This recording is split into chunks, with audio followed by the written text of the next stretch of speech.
आज मैं एक ऐसी फ्रेज डिफाइन कर रहा हूँ, बल्कि एक टेंस का कम्बिनेशन, सेंटेंस का कम्बिनेशन डिफाइन कर रहा हूँ जो आपको कंफ्यूज कर सकता है और करता है। और वो ये है, जब आप कहते हैं आई डोंट नो, मैं नहीं जानता, या शी डजंट नो, कोई भी सब्जेक्ट डोंट नो के साथ आता है, यानी कि नेगेटिव सेंटेंस के साथ जो नेक्स्ट फॉर्मेशन होती है वो पॉजिटिव सेंटेंस की होती है। बेशक वो सवालिया हो भी, आप उसको पॉजिटिव लिखते हैं। So this is the point.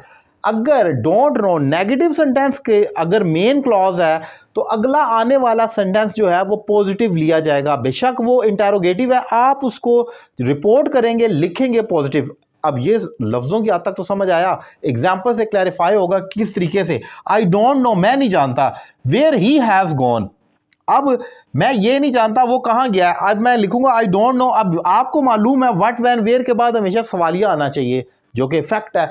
Where has he gone होना चाहिए, वेयर के बाद हैज आना चाहिए, लेकिन नहीं, मैं कहूंगा I don't know where he has gone. मैं इसके साथ पॉजिटिव फिक्रा करूंगा और आगे क्वेश्चन मार्क भी नहीं डालूंगा, इसको डायरेक्ट पॉजिटिव लिखूंगा। तो I don't know where he has gone positive हो जाएगा। इसी तरीके से शी डिडेंट नो, अब ये पास्ट हो गया, उसे नहीं मालूम था, अब शी डिडेंट नो।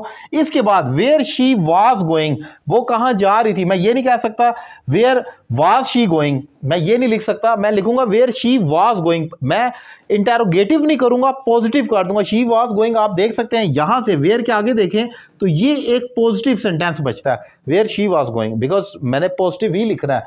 फिर दे डिडेंट नो, अब उन्हें मालूम नहीं था what they would get in future, उन्हें फ्यूचर में क्या मिलेगा। अब मैंने लिखा व्हाट दे वुड गेट, मैंने ये नहीं लिखा what would they get in their future, उन्हें फ्यूचर में क्या मिलेगा, उन्हें मालूम नहीं था। अब मैंने दे डिडेंट नो के बाद, व्हाट के बाद फिक्रे को पॉजिटिव लिखा है। हम ग्रामेटिकल प्रॉब्लम जब करते हैं, एरर करते हैं, या करेक्शन ऑफ एरर भी जब दी जाती है, इस किस्म का फिक्रा गलत करके लिखा जाता है, they didn't know what would they get, और लिखा होता है। तो आपको उसकी रेक्टिफिकेशन करनी होती है, करेक्शन करनी होती है, और आप कंफ्यूज होते हैं कि बज़ाहिर तो ये ठीक लग रहा है कि व्हाट के बाद इंटेरोगेटिव आना चाहिए, लिखा भी हुआ है, तो फिर गलती क्या है? गलती ये है कि व्हाट के बाद इंटेरोगेटिव नहीं आएगा, क्योंकि आपका मेन फिक्रा सवालिया नहीं है, वो तो एक रिपोर्ट कर रहा है, वो बता रहा है, वो एक आप कह लें कि वो आपको एक इंफॉर्मेशन दे रहा है। जब आपको इंफॉर्मेशन दी जा रही है ये पॉजिटिव है तो ये भी पॉजिटिव होना ही होना है, तो ये व्हाट के बाद पॉजिटिव हो जाएगा। व्हाट व्हेन वेयर हु जो भी लगा हुआ है आपका इंटेरोगेटिव प्रोनाउन, उसके बाद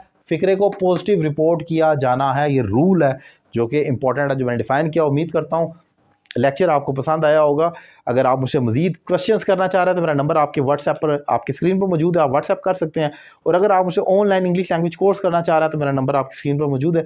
एक रीज़नेबल फ़ी पे करके मुझे ज्वाइन करें, किसी अकेडमी में जाने की ज़रूरत नहीं है, घर बैठ कर मुझे ज्वाइन करें और अपनी इंग्लिश में एक ज़बरदस्त इंप्रूवमेंट लेकर आएँ। Thank you very much.